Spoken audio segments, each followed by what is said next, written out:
You're listening to The Corbett Report. CorbettReport.com.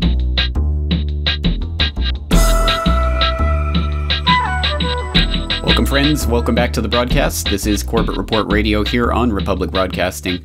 I'm your host, as always, James Corbett of CorbettReport.com, coming to you from the palatial home recording studios of the Corbett Report here in the sunny climes of Western Japan. And tonight we're going to be talking about a subject that I know each and every single one of you out there can relate to and know something about, and that's money. Something that surrounds us and pervades our entire world, but so few of us know exactly how to prepare for the collapse that we all know is coming in the system that has been created around us to serve the interests of the very few at the expense of the very many. And so tonight on that subject, we're going to be talking to someone that we've had on the program before, so I hope you're familiar with him already. If not, you can find out more about him at financialsurvivalnetwork.com. That's all one word, financialsurvivalnetwork.com. I'm talking about none other than, of course, Kerry Lutz, our good friend and regular guest here on the program. So, Kerry, thank you so much for taking the time to talk to us tonight. Hey, well, James, you know, I always love to share and help in any way I can. And if we could wake up a few souls who are slumbering under the misapprehension that your government's taking care of you and that everything's going to be okay, then we've done our job. Go back to sleep, America. The government has everything under control. Yes, indeed. Well, we are shaking people out of their slumbers, perhaps one at a time, but it is working and more people are becoming aware. So hopefully we can arm them with some knowledge they can use to actually prepare for what's coming instead of just sit there as passive recipients. But before we get into all of that heady, deep meat and potatoes of tonight's conversation, we just have a couple of minutes up front here. So first, let's just catch up with you. I know personally I cannot possibly keep up with all the media you're putting up there at Financial Survival Network. Just a ton of interviews and great guests that you have on there. Tell people a little bit about your own radio show and what you talk about there. Sure. Well, the theme is financial survival, and it deals totally with the financial reset, James, that you were discussing, the financial collapse, which it's a reset because something will follow in its path.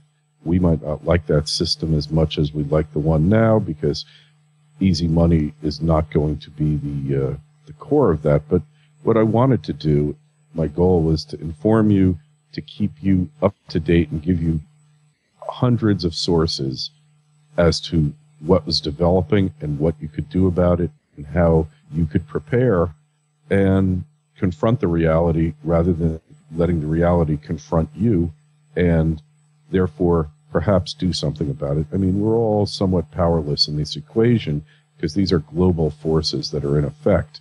But my feeling is that if enough people become aware, you know, one man, James, with courage is a majority.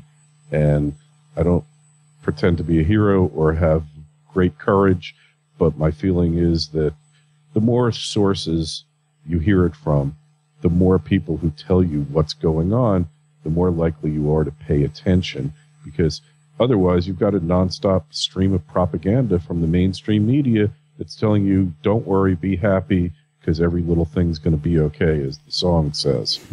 Spend, spend, spend, and don't worry. I mean, Black Friday went very well this year, so I guess everything's A-okay with the economy, or so they want you to believe. Well, tell us about some of the guests that you've had on recently. Oh, sure. Well, yesterday I had David Morgan on, of silver-investor.com.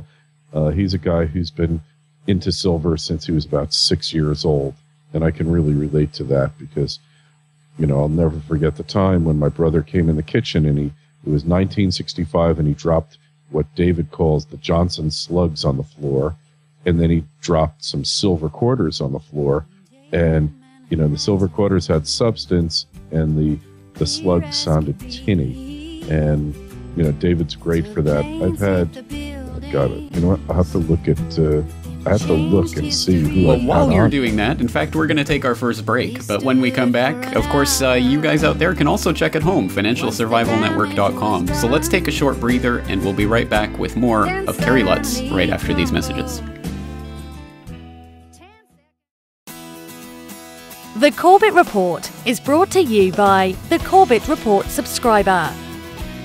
a weekly newsletter featuring James Corbett's International Forecaster editorial, recommended reading and viewing, discounts on Corbett Report DVDs, and once a month, a subscriber-only video.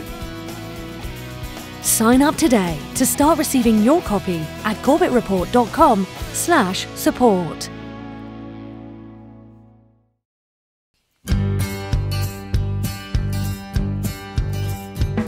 Afghanis in Afghanistan, Vietnamese in Vietnam, Iraqis in Iraqi land, we've bombed them all. White phosphorus. All right, friends, we're back here on Corbett Report Radio. Once again, this evening, we're talking to Kerry Lutz of the Financial Survival Network. And once again, you can find that at financialsurvivalnetwork.com. And Kerry is a wealth of information on all things financial and economic. So it's good to have him here to pick his brain and see what's going on in the markets. And I think a good place to start would be talking about the metals markets and see what's going on there. And some of the moves that are happening right now with gold, silver, platinum. Kerry, your breakdown on what's happening in the markets right now. Well, as far as the COMEX goes, and in the U.S., we're approaching the holidays, and you have really low volume in that space, because most fund managers have locked in their bonuses already, and they've got St. Bart's on their mind, or the south of France, or the Caribbean someplace, any place but New York, any place but the trading room. So that means that the market is very susceptible, even more so than usual, to manipulation. When you have that low volume, they don't even have to wait for the jobs report or anything else. They can slam it down, and that's what they've been doing. And then they slam it down, and gradually it goes back up again. We're at around 1,700 for gold right now. Silver broke 33 again today. It was up to 34. And my feeling is, James, right now it's 33.03. My feeling is, James, that nothing meaningful is going to happen until after the inauguration, because we have a government that only cares about appearances, not about realities, and they want the appearance for that coronation. They want it as positive as possible, and that means keeping the metals down. But every cycle person I talk to really feels that 2013 is the year that these metals go out, really take off. In the past year, consolidation, I think that's pretty accurate. It's a good possibility they're correct. But if it's not now, it'll be a little bit later. It doesn't really matter in the scheme of things, only that people get nervous, they're holding metal, and they want to, to see it go up. They want to be vindicated, and life just doesn't work that way. So which metal do you see as having the biggest potential upside when this correction takes place and they start to retain their real values? That's always a good question, and there's always a debate on it. But look, silver, the historic biblical ratio is 15 ounces of silver to 1 ounce of gold. It's 51 right now. That's way out of hand, but it's been messed up since silver was demonetized. Occasionally, silver would get down to 18 to 1. So silver obviously does. Plus, there's booming demand for silver in every form of electronics that we treasure. Without silver, you and I could not be talking now. We couldn't be having radio shows. And, David Morgan's done the work on it, but my feeling is silver is by far got the far greater potential, because it's an industrial metal where demand is skyrocketing, and then you have nascent financial demand. You see all these silver eagles being sold by the U.S. Mint, millions and millions of them. It's down this year, but the past couple of months, the volume's gone up again. So obviously, hands down, it's silver, but they kind of take turns alternating. But gold will go up, and then silver will have its day, and then they'll consolidate, and then silver will go up. So the volatility, you have to be able to withstand 30% drops in silver literally overnight, which happened. You're up to 48 and change, almost a near nominal record, and all of a sudden it got slammed down to $25 an ounce. and it's been in a consolidation period for the past year.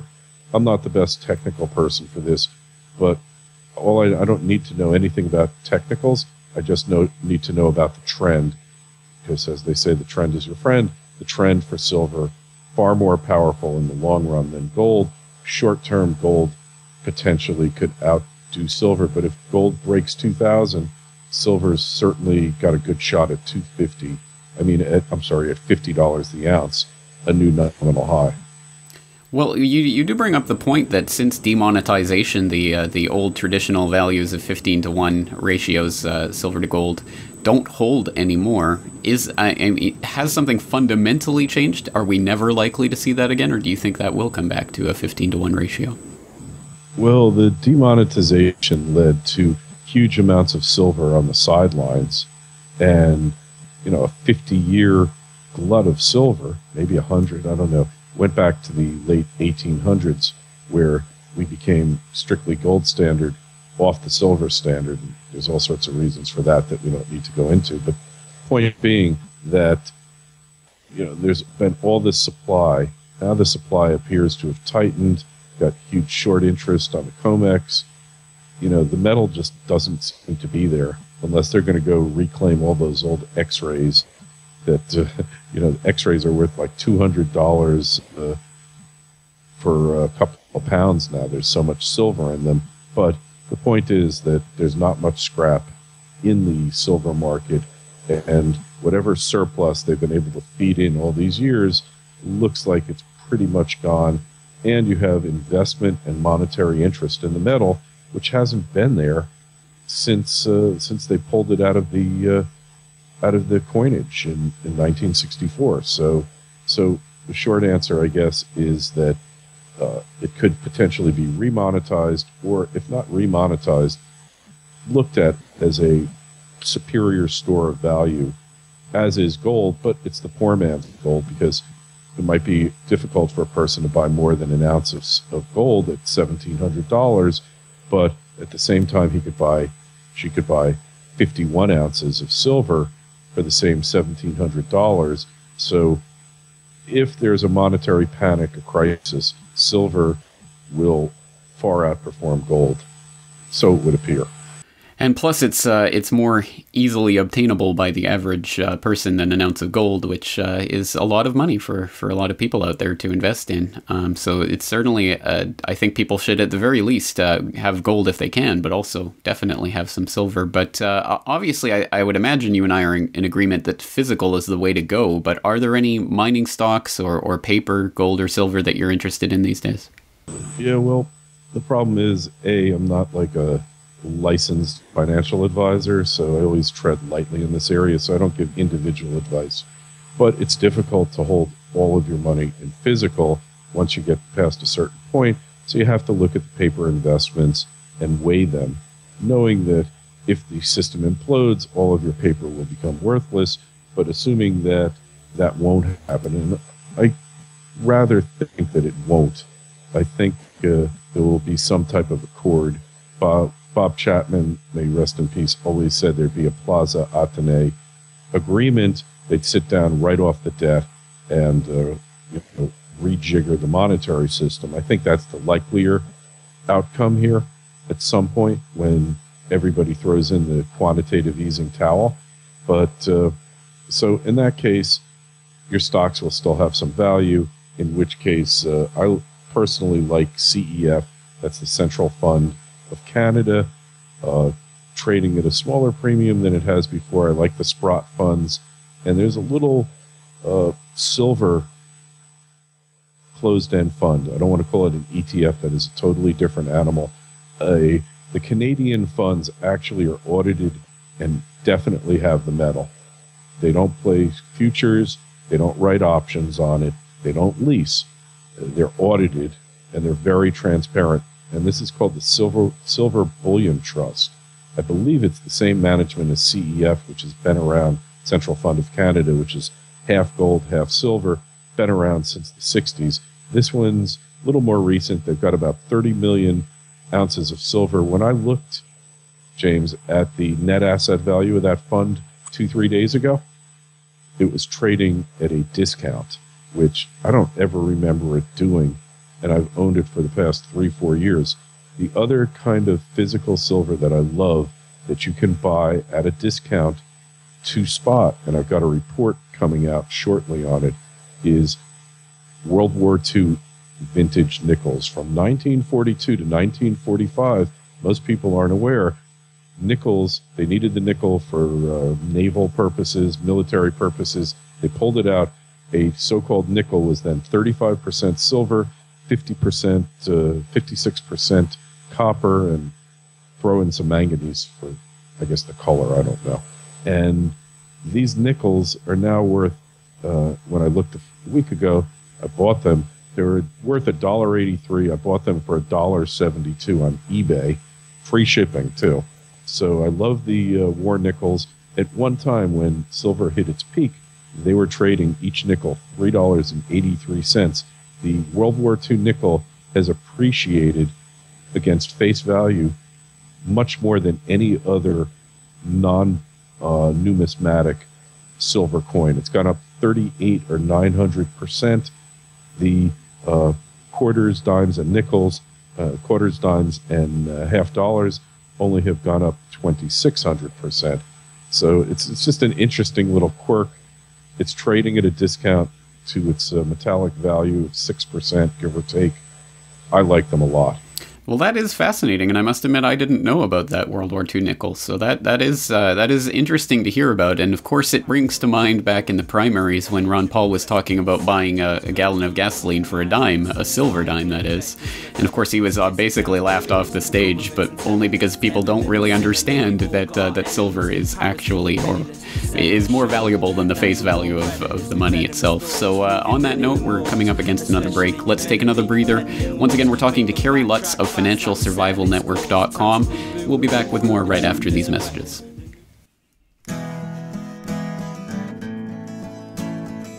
All right, friends, welcome back to Corbett Report Radio. Once again tonight, we are talking to Kerry Lutz, financialsurvivalnetwork.com. And if you go there on a daily basis, you'll find all sorts of news and information from around the world of finance and economics, talking about how best to help save your money and to hopefully grow your wealth a little bit. It's still possible, believe it or not, even given the dire straits that the economy has been in for years now.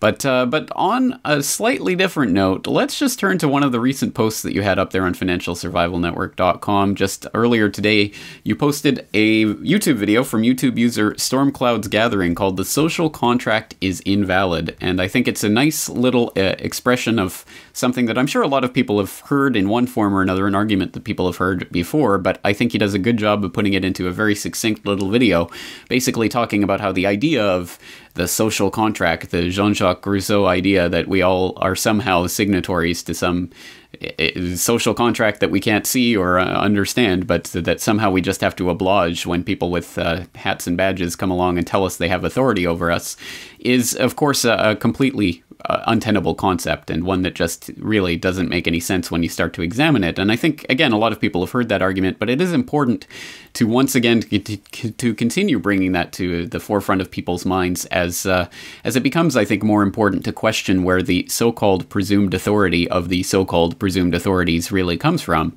And I'm happy to see that on Financial Survival Network. Kerry, if I didn't know better, it would sound like some of the anti-statist philosophy is getting through. Let me tell you, I had a discussion. I was out to dinner the other night with a couple of three socialists, collectivists, whatever you want to call them. And the one guy is telling me that, the government should control 80% of the economy, like the airlines and medical care. And I'm just like, I thought they already controlled somewhere around that. I guess I missed something. But, we're talking about voting, and I said, I don't vote anymore.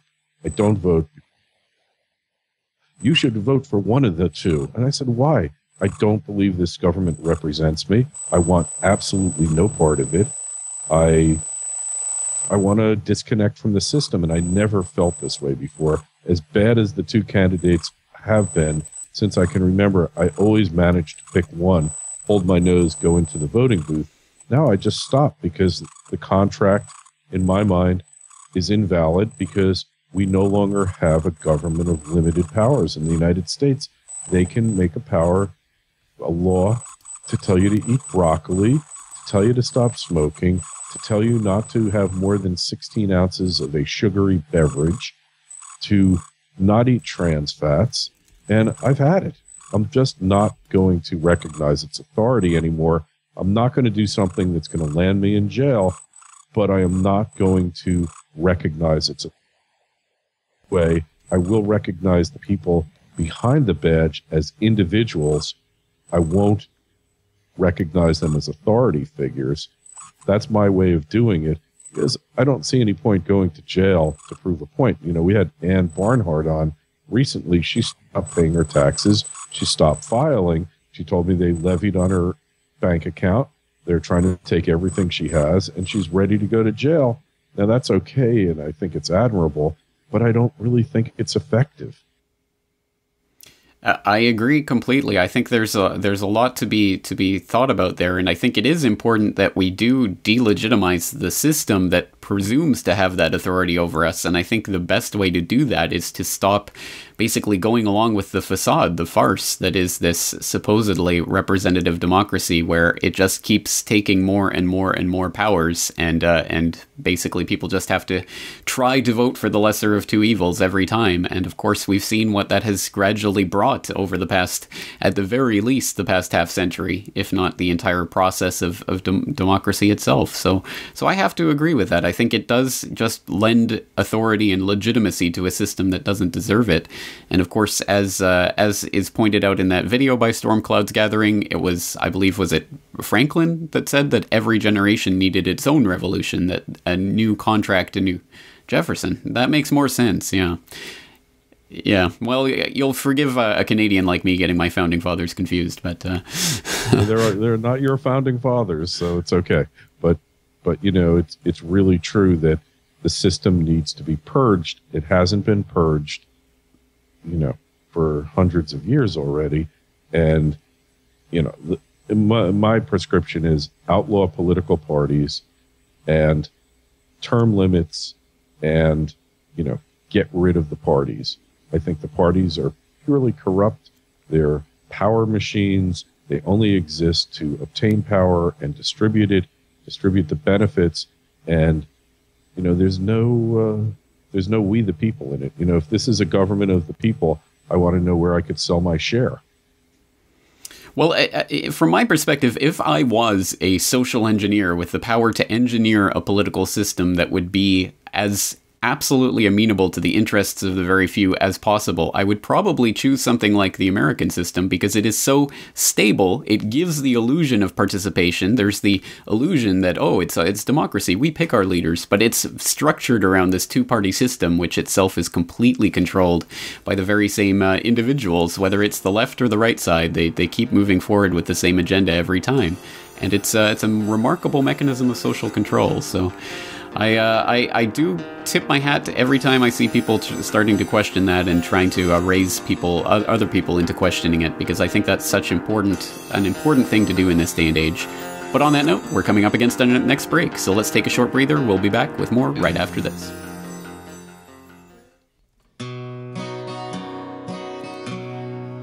If you love your Uncle Sam, bring him. All right, ladies and gentlemen, welcome back to the broadcast. Once again, this is Corbett Report Radio, and I'm your host, James Corbett of CorbettReport.com. That's CORBETT Report.com. Tonight we're talking to Kerry Lutz of the Financial Survival Network, and that's FinancialSurvivalNetwork.com. And of course, the link will be there in the show notes for tonight's episode at CorbettReport.com in case you miss it. And you can go there and find all of the incredible work that he's doing in terms of his podcasting, as well as all the updates to the website with news and information. And Kerry, I wanted to turn next to something that well, I suppose if we look at it at face value, it's good economic news, but we'll see if there's more to it. You posted up recently a new post from Zero Hedge U.S. household assets, $78.2 trillion, liabilities, $13.5 trillion, net worth, $64.8 trillion. And it says, today at noon, the Fed released its quarterly flow of funds report, in which we found the state of the U.S. household as of September 30th, 2012, or just after the market had peaked, courtesy of Q Eternity. Not surprising, total household assets, as always driven primarily by the stock market, rose by a total of $1.7 trillion, consisting of $0.5 trillion in corporate equities, $0.3 trillion in mutual fund shares, and $0.4 trillion in pension fund reserves. And it goes on from there, but basically some positive economic data, like the great jobs report that we saw right before Herr Obama was elected for another term. What is up with the economic data that's coming out these days, and should we be putting our faith in this? Well, first of all, I meant to wish you happy Prohibition Repeal Day, because 79 years ago today, Prohibition was repealed, and we did a little special tribute to it, popped some champagne corks in celebration. Hopefully 79 years from now, all the other prohibitions that exist today will be gone as well. But, amen to that. You know, yeah, because the damage it's done. But getting back to statistics, you know, I don't believe anything the government tells me at this point. If they tell me the sky is blue, I'm looking for chemtrails. You know, you can't believe a word they say. They have zero credibility except in people who profit from their statistics and their appearance of credibility. You know, they have none. I mean, they didn't see the housing crash come. They didn't see this depression we're in. They keep printing money like it's going to do something. We still have 47 million people on food stamps, 5 million people more on disability over the past 5 years. You know, nothing is improving. So they can play with the numbers all they like. But what about all that debt that the government's run up? And then one of my guests this week, Lawrence Kotlikoff, I don't happen to agree with many of his prescriptions. He says, based on future expenditures, we're $220 trillion in the hole from what's been promised to what has to be paid. So how does this affect the $220 trillion unless the government is going to expropriate all the wealth in the country and turn it over to the beneficiaries? It means absolutely nothing. It's just an excuse. And that's why I stopped reading the news and stopped looking at this stuff. And I'm sure I didn't catch that article on Zero Hedge, even though I posted it. I know that Zero Hedge was as incredulous as you and I. Well, speaking of being incredulous about the Fed statistics, Zero Hedge actually has another post up today that you haven't posted to your site, but it's other assets of $210 billion is now the Fed's third largest asset, and the Fed is now listing $1.6 billion in $1,655,889 million in treasuries. I don't know. I guess that's denominated in millions of dollars. $883,627 million in mortgages, and other assets $209,863 million. And basically, this article is going into what that actually means, and the Fed is basically saying that other assets means other assets. So the only clue that they give to it is that it's denominated in foreign currencies, meaning that it's some form of foreign asset. So again, just what we don't know about what they're telling us is absolutely bigger and more important than what we do know, and I think they use that leverage that comes with that information, because in the markets, of course, information is money, information is power, and information is the ability to do something about your financial situation. So if they are the gatekeepers of the statistics and they don't want to tell people about something, then it's as if it doesn't exist. Yeah, pretty much. They're the spin masters. They create the reality that the rest of us have to live by. And, you know, they've never been a transparent institution. I went on a tour of the New York Fed, the Gold Vault, which is something that if you have the opportunity to do, you shouldn't miss. You just go onto the Federal Reserve site, you book your reservation a week or two in advance. I was the only or one of two Americans on the tour. The rest were all foreigners and Asians. And, you know, there's a room full of gold. And I said, well, whose is that container? Oh, we don't disclose that. Well, what about that one? No, we can't tell you that. Now, I assume that the gold is real, not tungsten bars, for the simple reason that prior to the adoption of the London good for delivery bar, 400-ounce bar, the U.S. bars were rectangular shaped. They were bricks. And most of those bars down there appear to be bricks. And maybe they could clone them or counterfeit them, but they look beat up, The stuff has been moved around so many times it gets dropped. Gold's malleable, 24-karat gold. And, some of them had like a little bit of corrosion on them because there's a little bit of copper oftentimes in the gold. It oxidizes orange. So, obviously, short of assaying it, that's all I can go by. But I think that gold was real. But who it belonged to, how many times it's been sold, I always bring it back to the movie The Producers with Zero Mostel, where they con all these old ladies and they sell them 1,000% interest or 10,000% in a play that they know is going to fail, because then they'll pocket the money, because no one expects, they all expect these things to fail. And all of a sudden, the show Springtime for Hitler becomes a total unmitigated success. And they look at each other, Zero Mostel and Phil Silvers, and Zero Mostel says, "Where did we go right?" And this is the kind of scam that we're involved in, except, it's not going to be a blockbuster hit.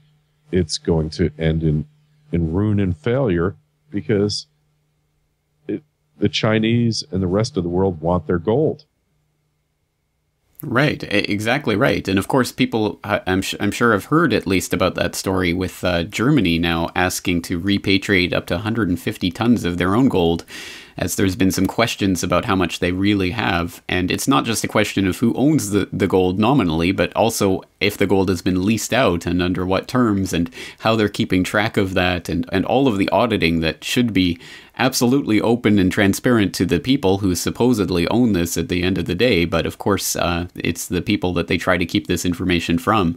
So there's been a kerfuffle about that in Germany recently, and now that's starting to spread to other countries. And for example, there's a new headline up: "Are the Netherlands gold reserves real? MPs want answers." So now even Dutch MPs are starting to get into this and asking to see some of the 612 tons of gold that the Dutch government supposedly has on reserve.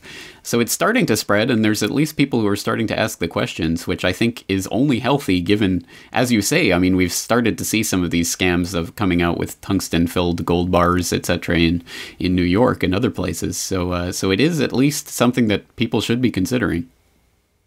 No question. And look, it's such a minor item on the Fed's balance sheet, the amount of gold they have. They have it valued at $42 the ounce.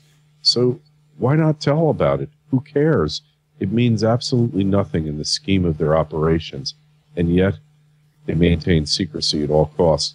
That's really a red flag. It's got to make you wonder exactly what they're up to and what do they have to hide.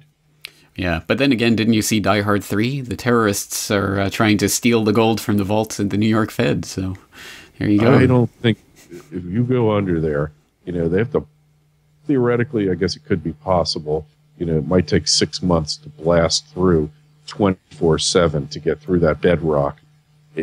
It's just, and then there's a bridge literally that goes from the waiting area into the vault, and they turn this bridge sideways, and it's like, 8 feet thick steel. There is no way to get into that place if they don't want you to get in. Plus, they have their own private army in that building, that we don't know how many hundreds of SWAT tactical teams are, ready to swoop down on anyone. It's a place where everybody behaves themselves, because you just don't know, you do something wrong, where that's going to land you in that place, because it's a law in a country unto itself, has its own flag, has its own money, and it has its own president, and has nothing to do with the United States. Unfortunately so. Well, let's bring things back down to Main Street where most people are living, and let's talk a little bit about your recent move. As people may know, you recently moved from New York State, I believe, down to Florida.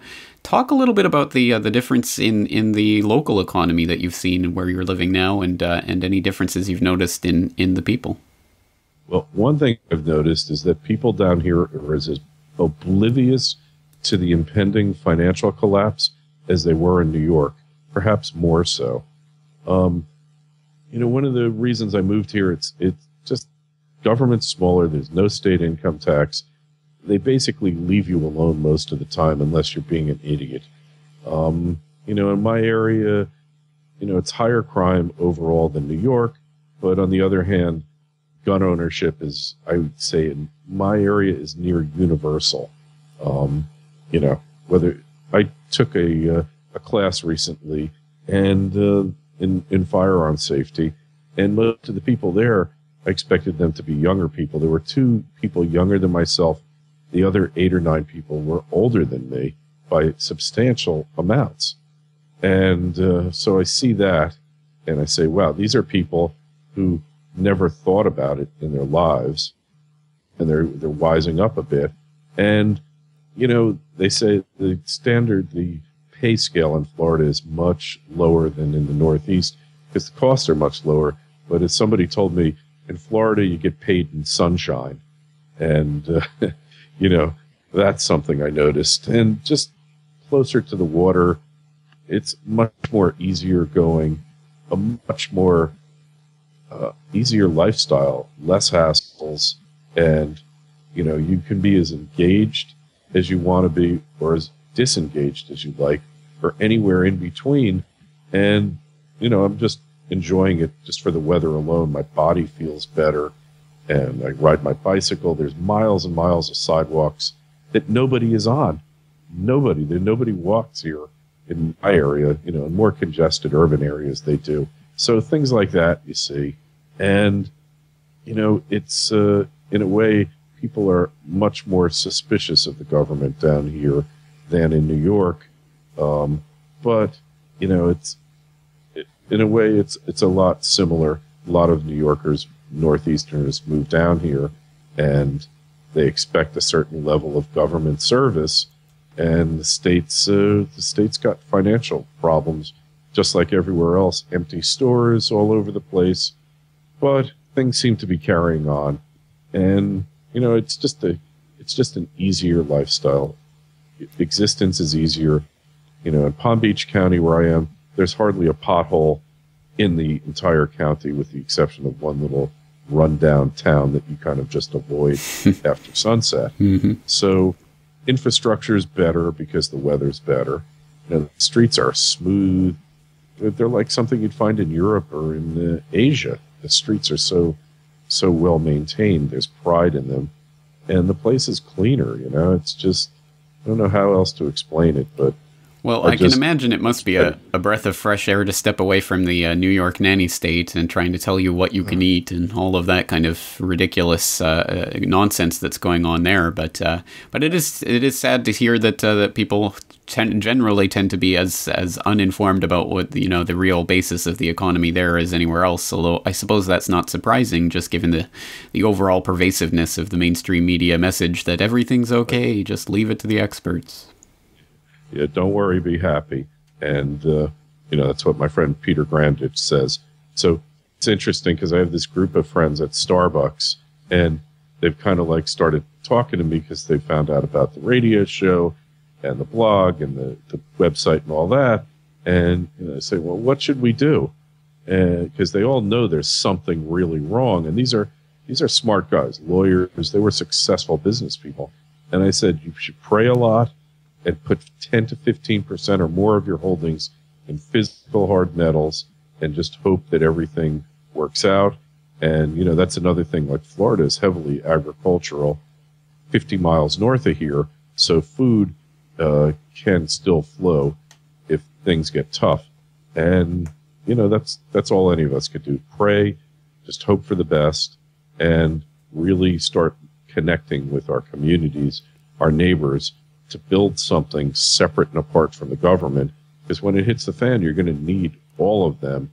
Everybody has a role to play in financial survival and physical survival if things really go bad. Exactly right. But I think we have to stress that that rather than just waiting for the inevitable collapse, I think people should be proactively preparing for the future they want, and not even really regarding what's happening on the macroeconomic scale. I think we have to start thinking about self-sustaining economies and trying to build that up as much as we can. So you point out the local agriculture as something that will be able to survive regardless of whether or not the national economy starts to plummet. And that's something that I think people have to be thinking about. And if it doesn't exist in your area, I think people have to be contributing what they can now to try to build that up before the collapse happens, which is why I think it's so important for people to make those community connections. Yeah, the local is really what it's about. I've had so many different people on, and everybody emphasizes the same thing, that it's really important to connect and to take care of each other, because in a final analysis, if it all goes down south real quick, the government is not going to be there to help us. They're going to be another gang that's an enemy. And therefore, the more that we all band together, the better off we're going to be, the easier it will be to get through it. And this is a transitional phase. I can't be totally negative. Yeah, I mean, the system's been good to me personally. I think the system's been good to a lot of us for a long time, but eventually it becomes about the system, not the individual. It becomes parasitic, and it starts sucking the life out of us. And then you have to look forward to the next phase, even though it's going to be a rough transition. But, if enough people get wise, we have a good chance. Exactly right. We do have to get wise, and we have to do what we can now. So on that note, let's take our final break. We'll be back to wrap things up with Kerry Lutz, financialsurvivalnetwork.com, right after these messages. If you're looking for a change, you might try another place. All right, welcome back. Here we are in the final minutes of tonight's edition of Corbett Report Radio. Tonight, once again, we've been talking to Kerry Lutz of financialsurvivalnetwork.com, and if you go there right now, you'll not only find all the latest news and information coming across the news wires there, but you'll also see how to subscribe to the podcast and be up to date with what Kerry is talking about there with his own guests. So, Kerry, anything that you'd like people to know about the website or what might be coming up in the near future for you? Yeah, well, when I started this, what was going to happen, I thought was going to happen a lot quicker. And here we are 4 or 5 years later, and we're limping along. And the one good thing is that as we progress, we get more and more information, and we can inform people more and more and let you know where we are. And obviously, there's been protracted deterioration. Things are not getting better, regardless of what the politicians say. So in that regard, the more that happens, the more that goes on, you go to your zero hedge and you really do get an insight into what's really going on, more so than you have otherwise. So I think it's just really important that you stay informed, that you keep engaged in the process, because while we can't tell when it's going to happen, the ultimate reset, it's becoming more and more obvious by the day it will happen. The system becomes less and less sustainable and more rapacious and parasitic, and no one's wealth or property is safe, as Mark Twain said, while the legislature's in session.